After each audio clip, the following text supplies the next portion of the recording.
सच कहें तो इतनी बेताबी पाकिस्तान को आईएमएफ से भीख मांगने में नहीं होती जितनी हमारे चच्चा ट्रंप को सीज फायर करवाने में होती। हाँ, मतलब इस टाइम ट्रंप चच्चा जो हैं वो सीज फायर के मूड में है। जो मिल जाए, इंडिया पाकिस्तान लड़ रहे हैं, हे जी तुम्हारा हम सीज फायर करवा देंगे, तुमसे भी बिजनेस करेंगे, तुमसे भी बिजनेस करेंगे। अब इंडिया पाकिस्तान में तो उनकी दाल गली नहीं, तो सोचिए नोबेल पुरस्कार कहां से मिलेगा।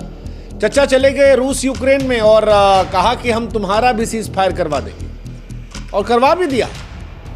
डोनाल्ड ट्रंप, हमको लग रहा है कि नोबेल पुरस्कार को लेकर जितने उत्साहित हैं उनका ख्वाब अब मुकम्मल हो सकता है। चच्चा आखिरी राउंड राष्ट्रपति बने और इस राउंड ऐसा लगता है कि वो नोबेल पुरस्कार उठा लेंगे, क्योंकि जिस रूस यूक्रेन युद्ध ने सारी दुनिया को परेशान कर दिया था, अब चच्चा ट्रंप 2 घंटा पुतिन से बतिया के उसे खत्म करवा दिया।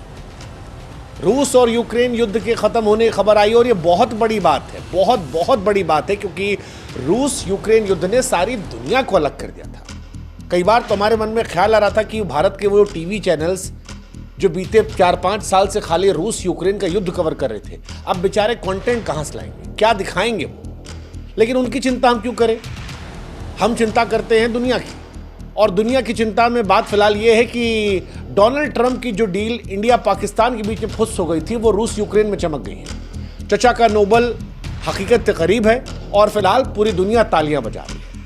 लेकिन सवाल ये है कि ये युद्ध क्यों रुक रहा है, इससे रूस को कितना नुकसान हुआ, यूक्रेन को कितना नुकसान हुआ, और इससे मिलेगा क्या, चचा ट्रंप को क्या मिलेगा, दुनिया को क्या मिलेगा, ये सब आज हम आपको समझाते हैं। युद्ध शुरू क्यों हुआ था। अब रूस और यूक्रेन के युद्ध को समझना है तो आप इसे आसान शब्दों में ऐसे समझिए कि ये 2 पड़ोसियों का बवाल है। मतलब ये वैसे ही लड़ते जैसे कभी पड़ोसी बाउंड्री की दीवार के लड़ गए, या हुआ कि भाई तुम्हारे गमले का पानी हमारी तरफ आ गया, ऐसे ही लड़ रहे थे। थोड़ा गांव में अगर आप जाएंगे तो मेढ़ी बढ़ा लेते हैं। तो 2014 में रूस ने यूक्रेन का एक इलाका है क्रीमिया, उसे हड़प लिया था। उसके बाद डोनबास इलाका है, उसे भी अपने पास रख लिया था। लेकिन फरवरी 2022 में पुतिन ने जब अपनी फौज को यूक्रेन के खोपड़ी पे चढ़ा दिया, तब वहां से असली बवाल हुआ। दरअसल पुतिन को डर इस बात का था कि यूक्रेन जो है वो अमेरिका की गोद में बैठ सकता है, नेटो में जा सकता है, और अगर अमेरिका रूस के दरवाजे तक आ गया तो फिर घर के बाहर तमाशा तो होगा।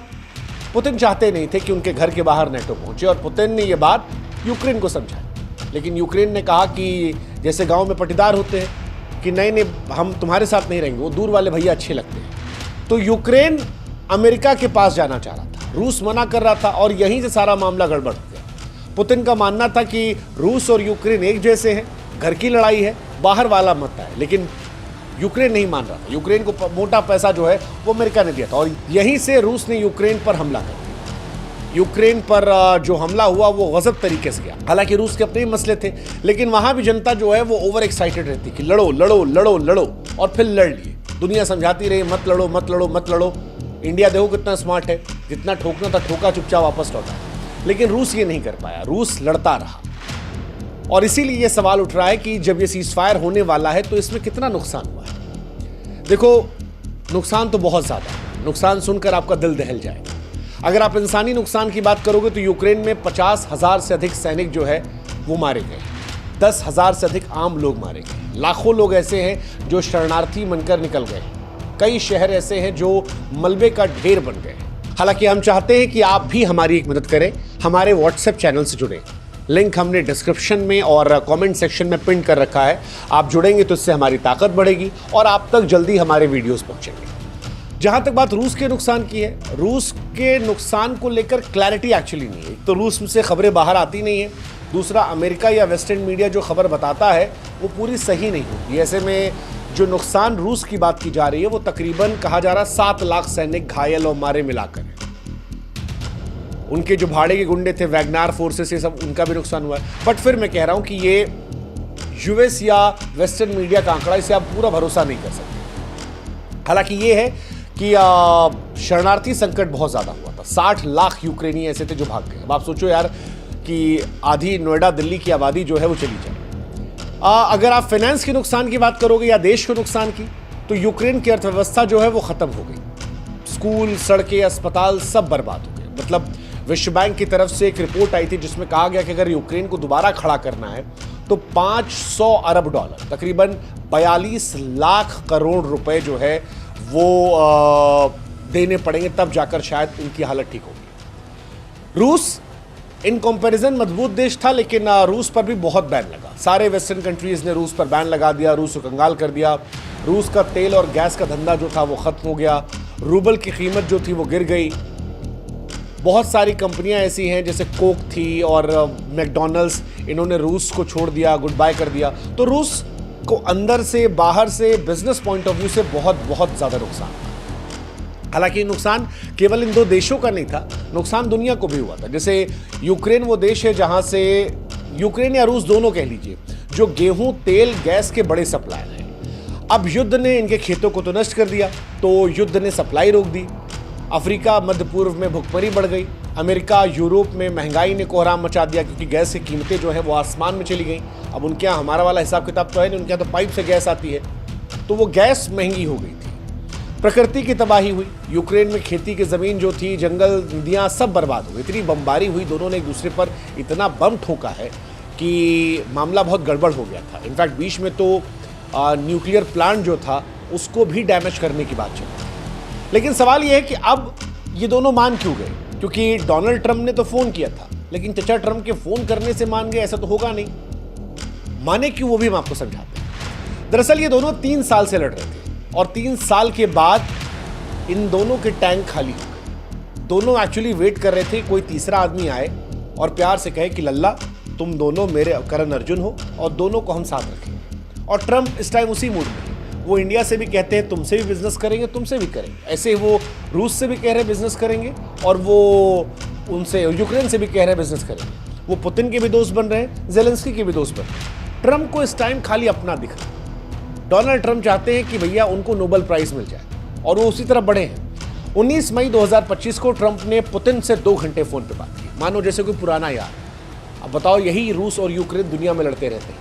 अमेरिका के सारी पिक्चर में रूस को गालियां पड़ती हैं, लेकिन जब अमेरिका की अपने पर आती है तो वो दोस्ती कर लेता है। ट्रंप ने इससे पहले यूक्रेन के जेलेंस्की से बात की थी, काफ़ी कंट्रोवर्शियल हुआ था। हालांकि डोनाल्ड ट्रंप अब डील मेकर बन गए। अच्छी बात भी है यार, दुनिया युद्ध में क्यों जाए, सब पहले से ही थके हारे थे। रूस यूक्रेन दोनों की सांसें फूल रही थी। यूक्रेन के पास सैनिक खत्म हो रहे थे, हथियार खत्म हो रहा था, पैसा खत्म था। रूस जो है वो भी उसकी जेब खाली हो गई थी, उसने उत्तर कोरिया से सैनिक मंगवाई थी। अब आप सोचो कितनी बेइज्जती हुई होगी। तो अब ये सब खत्म हो गया। दोनों की हालत टाइट थी, दोनों ये जानते थे। यूक्रेन और उनके जो दोस्त थे वो युद्ध विराम की बात कर रहे थे। तो डोनाल्ड ट्रंप को लगा कि जब दोनों इस बात पर तैयार हैं कि यार 30 दिन का सीज फायर कर लेते हैं, तो क्यों ना ख़त्म कर लेते हैं। और इसी वजह से ये सारा जो है हिसाब किताब हो गया। अब सवाल है कि रशिया और यूक्रेन बराबरी पर क्यों ख़त्म किए? तो बराबरी पर ख़त्म इसलिए हुआ क्योंकि रशिया ने शुरू में तो यूक्रेन को तबाह किया, उसके इलाकों पर कब्जा किया, लेकिन बाद में यूक्रेन ने भी रूस के कुछ इलाकों में ज़मीन हथिया ली थी। रूस कुछ इलाकों में मजबूत है, लेकिन इधर यूक्रेन भी कई जगह मजबूत है, और इसीलिए शायद ऐसा रहा कि दोनों बातचीत जो है वो बराबरी पर आ रही है। अब सवाल है कि रूस को क्या मिला, क्योंकि रूस का नुकसान तो हमने बता दिया, लेकिन फ़ायदा क्या हुआ? फ़ायदा भी हुआ है। जैसे यूक्रेन का 20% हिस्सा जो है क्रीमिया डोनबास का, वो रूस के पास रहेगा, और शायद शांति डील जब होगी तब वो वहीं रहेगा। नेटो को चकमा दे दिया, मतलब नेटो एक्चुअली रशिया के ईगो का इशू था कि उनके सर पर अमेरिकन फोर्सेस या जो यूरोपियन फोर्सेस हैं वो ना आए। अब शायद नेटो नहीं आएगा, क्योंकि ये वो शर्त होगी जिसे रशिया नहीं मानेगा। रशिया को प्रतिबंधों में राहत मिल गई, क्योंकि अगर ये डील होती है तो जैसा कि ट्रंप ने लिखा है कि खूब सारा बिजनेस करेंगे, खूब पैसा कमाएंगे दोनों भाई करण अर्जुन बन जाएंगे। तो रशिया की चीज़ें बेहतर होंगी, यूएस की कंपनियां जो हैं वापस शायद रशिया में जाएंगी, रशिया के सारे बैन हट जाएंगे, तो ये सारी चीज़ें होंगी। रशिया का जलवा जो है वो भी बरकरार रहा, और चीन, उत्तर कोरिया, ईरान जैसे यारों के सामने उसका और भौकाल जो है वो टाइट रहेगा। अब सवाल है यूक्रेन को क्या मिला? तो यूक्रेन ने गंवाया बहुत कुछ है, लेकिन पाया भी है। जैसे पाया क्या है? एक तो ये मैसेज दिया कि दुनिया में वो भले ही छोटा देश है, लेकिन हौसले वाला देश है। यूक्रेन को अमेरिका, यूरोप का बहुत प्यार मिला, और जब शांति डील होगी तो उसे भी काफ़ी कुछ मिलेगा। जैसे पैसा मिल सकता है, जब ये डील हो जाएगी तो अरबों डॉलर पक्का उसे मिल जाएगा, ताकि दोबारा अपने आप को खड़ा कर। एक ये बहुत बड़ी बात है जो हो जाएगी। दूसरा, उसने रूस से कुछ इलाकों पर कब्जा किया है। जो डील में बार्गेनिंग उसकी अच्छी करवा देगा। तीसरा, जैसा कि हमने कहा शुरू में कि यूक्रेन ने दिखाया है कि छोटा देश है लेकिन वो रूस से लड़ सकता है। ज़ेलेंस्की फिलहाल ग्लोबल हीरो बन गए। वो कॉमेडियन पहले थे और कॉमेडियन से अब उन्हें दुनिया सीरियसली लेगी।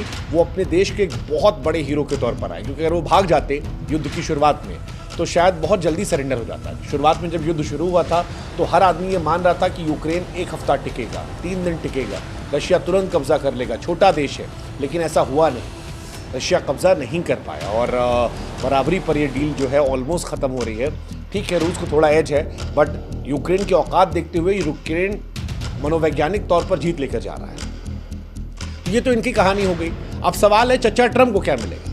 तो चचा ट्रम्प की तो लॉटरी लग गई। हमको लग रहा है कि नोबेल पुरस्कार जो है उनको मिल जाएगा, क्योंकि अगर ये युद्ध खत्म हुआ तो नोबेल शांति पुरस्कार उनका पक्का है। यूक्रेन के सांसद ने पहले ही उनका नाम भेजा था और चाचा जो इतनी कोशिश कर रहे थे कि यहाँ नोबेल मिल जाए, इंडिया पाकिस्तान में, वहाँ भी हमको लग रहा है मिल जाएगा। लोग तो अभी से लिखने लगेंगे चचा इंडिया पाकिस्तान में सीज फायर करवा दिए, रशिया यूक्रेन में करवा दिए, अब इसके बाद क्या वो गाजा पट्टी पे जाएंगे हमास और इजराइल के बीच में? हम मतलब चले गए, वहाँ भी शांत हो गया तो बढ़िया ही रहेगा। लेकिन चाचा डील मेकर बन गए। चाचा अब दुनिया में अपनी इमेज जो है चमका लिए हैं। आखिरी उनका जो राउंड है वो इतिहास में उनको अमर कर देगा अगर ये हो गया तो। अगर इंडिया पाकिस्तान जैसे फिर सीज फायर का उल्लंघन हो गया तो कहानी अलग है।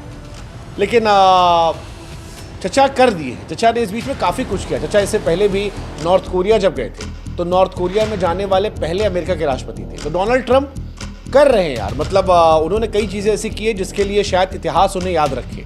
नॉर्थ कोरिया में जाना, इंडिया और पाकिस्तान के बीच में इन्वॉल्व होना, भाई नॉर्मलाइज तो हो ही गया यार। मतलब वो बात, बंदे को हम गाली दे रहे हैं, हमारा उसने एज छीन लिया, लेकिन ठीक है अगर उसके पॉइंट ऑफ व्यू देखो तो नॉर्मल तो हो गया। वापस क्रिकेट शुरू हो गया, इंडिया में लोग नॉर्मल हो गए, पाकिस्तान में नॉर्मल हो गए। इंडिया ने अपना ठोक बजा भी दिया और फाइनेंशियली बहुत नुकसान भी नहीं लिया। रूस यूक्रेन को पूरा रोक दे रहा है। तो ये सारी कहानी रही। दुनिया का भी फ़ायदा है। दुनिया का फ़ायदा ये है कि ट्रेड फिर शुरू हो जाएगा। अमेरिका तो हालांकि क्लियर है, अमेरिका को मुनाफा और उससे मुनाफा चाहिए था। ये अमेरिका को भी फ़ायदा देगा, डोनाल्ड ट्रंप की पार्टी को। 2028 में शायद उनकी पार्टी और ज़्यादा जो है वो स्ट्रांग हो जाएगी। तो बढ़िया ही है। ट्रंप और पुतिन की फ़ोन कॉल काफ़ी फ़ायदा दे गई। शांति जो है वो फ़ायदा दे रही है, युद्ध विराम जो है फ़ायदा दे रहा है। पुतिन ने भी कहा है कि शांति करेंगे, उनकी शर्तें मानेंगे। वही नाटो नहीं होना चाहिए, विदेशी हथियार नहीं आने चाहिए, बमबारी जो है बंद हो जाएगी। लोगों का भी अच्छा है। ट्रंप ने भी कहा है कि शांति होगी तो धंधा साथ में करेंगे, सबको माल मिलेगा, सब व्यापार करेंगे, सब आगे बढ़ेंगे। दोनों एक दूसरे के हज़ार कैदी जो है वो छोड़ने को तैयार है। रूस यूक्रेन के 23 घायल सैनिक छोड़ने को तैयार है। ठीक है, कुल मिलाकर ओवरऑल जो है वो मज़ेदार चीज़ है। अब क्या अगला नंबर गाज़ा का होगा, ये दुनिया की निगाहें हैं, क्योंकि शांति का झंडा अगर डोनाल्ड ट्रंप ने गाजा भी बना दिया, भाई साहब फिर तो ये आदमी अमर हो जाएगा। लेकिन वो अभी दूर की कड़ी है। फिलहाल नज़दीकी कड़ी ये है कि जब ये वॉर रुक जाएगी तो इस वॉर से दुनिया को क्या फ़ायदा होगा। तो इस वॉर का फ़ायदा बहुत सारा है। जैसे रोटी से लेके पेट्रोल सस्ता हो जाएगा। यूक्रेन रूस युद्ध से गेहूं, तेल, गैस फिर आएगा और इससे पेट्रोल सस्ता हो सकता है। दुनिया शायद इसके बाद फिर कहे चचा ट्रंप थैंक यू। दूसरा, वो जो शरणार्थी बन के दुनिया के अलग अलग देशों में भटक रहे हैं वो शायद अपने घर लौट आएंगे। यूक्रेन में बम बारूद नहीं गिरेगा, लोग चैन की नींद सोएंगे। जो लोग कैद हैं, जिनके घर में युद्ध होता उनको एहसास होता, हम लोग तो दूर से मज़े ले रहे हैं, वो शायद मज़े में हो जाएंगे। अमेरिका का जलवा फिर से हो जाएगा। वर्ल्ड सुपर पावर अमेरिका, चाचा की कूटनीति की तारीफ होगी। लोग कहेंगे भाई ट्रंप तू तो ओजी आदमी यार। रूस भी अपनी जगह खुश है, रूस भी मज़े में रहेगा, कोई दिक्कत उसको नहीं है। यूक्रेन अगर उसको थोड़ी ज़मीन गंवानी पड़ी तो हो सकता है थोड़ा लोग भड़के, लेकिन ज़ेलेंस्की ने हिम्मत दिखाई तो वो बैलेंस कर लेगी। नेटो को झटका लगा, ये एक कहानी होगी। ट्रेड का उछाल देखने को मिलेगा। इस टाइम डोनाल्ड ट्रंप सबके साथ ट्रेड कर रहे हैं तो धंधा जो है वो चमकेगा। कुल मिलाकर कहें तो रूस यूक्रेन युद्ध खत्म होना दुनिया के लिए एक शानदार चीज़ है। भले ही ये डोनाल्ड ट्रंप की नोबल लालसा की वजह से हो रहा है, या कहें कि वो दोनों तैयार बैठे थे, डोनाल्ड ट्रंप ने रास्ता दिखा दिया है, बट जो कुछ भी है ये शानदार है। दुनिया शांत हो रही है, धंधा करेगी, आगे बढ़ेगी। हालांकि अभी भी ये डील नाजुक है क्योंकि पुतिन बहुत स्मार्ट आदमी है, लेकिन मुझे लगता है फिर भी इस बार डोनाल्ड ट्रंप शायद उनको समझा लेंगे। 2 घंटे फ़ोन पर बात हुई है और ये कहा है कि सारी चीज़ें बताएंगे नहीं क्या बात हुई है, बस ये मान लो शांत हो जाएगा। तो अगर ये शांत होता है तो मैं तो कहूँगा भाई डोनाल्ड ट्रंप को दे दो।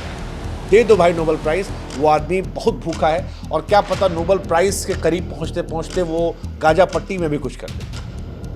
हो सकता है कर दे, मतलब हमारे मोदी जी को हीरो बनने के चक्कर में तो उसने अड़ंगा लगाने की कोशिश की थी, पर ठीक है चलो, कहीं तो अच्छा काम किया है। पिछली बार बड़ी गालियां दी थी हमने, इस बार अच्छा काम किया। तो डोनाल्ड भाई गुस्से वाले फूफा हो लेकिन कई बार अच्छा काम कर देते हो।